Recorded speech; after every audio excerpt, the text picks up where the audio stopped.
বারবার প্রতিশ্রুতি দিলেও বাংলাদেশ সীমান্তে ভারতের সীমান্তরক্ষী বাহিনী বিএসএফের গুলি থামছে না, বন্ধ হচ্ছে না প্রাণহানি। প্রতিবাদ জানালেই ভারতের পক্ষ থেকে নির্লজ্জের মতো বলা হয় আর এমন হত্যাকাণ্ড ঘটাবে না তারা।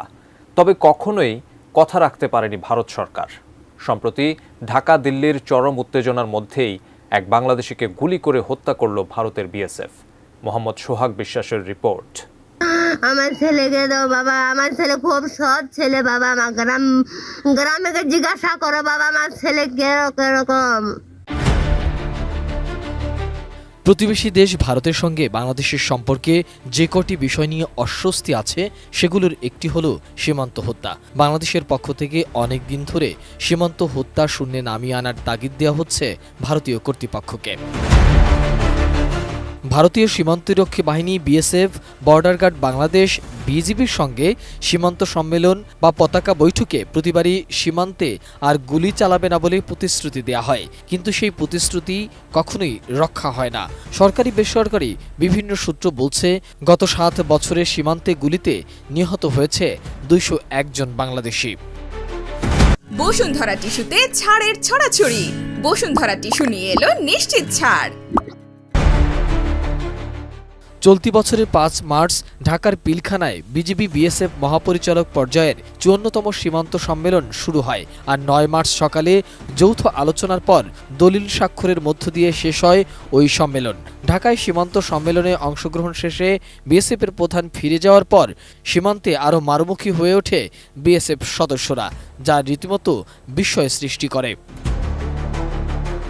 সীমান্ত হত্যার ঘটনা বিশ্লেষণ করলে দেখা যায় সীমান্তে গুলিতে চলতি বছরের জানুয়ারি ও ফেব্রুয়ারি মাসে 2 জন নিহত হয়েছে, অথচ সীমান্ত সম্মেলনের পরে 3 মাসে সেখানে নিহতের সংখ্যা দাঁড়িয়েছে 11 জনে। প্রতিবারই গুলিতে মানুষ খুনের পর বিএসএফ সদস্যরা আত্মরক্ষার্থে গুলি চালানোর কথা বলে থাকেন। তাদের দাবি, সীমান্ত পার হয়ে বাংলাদেশিরা তাদের উপর আক্রমণ করায় গুলি চালাতে বাধ্য হয় তারা। কিন্তু নিরস্ত্র সাধারণ মানুষ কিভাবে সশস্ত্র বাহিনীর উপর আক্রমণ করে, সেই প্রশ্নের জবাব কখনো দেয়নি এই বাহিনীর কর্মকর্তারা। প্রতিবারই বিএসএফ প্রতিশ্রুতি দেয় সীমান্তে আর গুলি চালাবে না, চালালেও ব্যবহার করবেন নন লেথাল উইপন বা প্রাণঘাতী নয় এমন অস্ত্র। কিন্তু বছরের পর বছর এমন আশ্বাসের পরও কোনোভাবে থামছে না সীমান্তে মানুষ হত্যা। শেখ হাসিনা দেশ ছেড়ে পালিয়ে যাওয়ার পর 2 দেশের সম্পর্ক এখন অনেকটাই তলানিতে।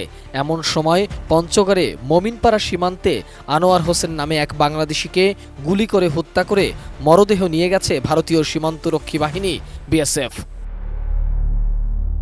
শুক্রবার ভোরে তেঁতুলিয়া উপজেলার হাড়িভাষা ইউনিয়নের মমিনপাড়া ও ভারতের সিংপাড়া সীমান্ত এলাকায় ঘটনাটি ঘটে।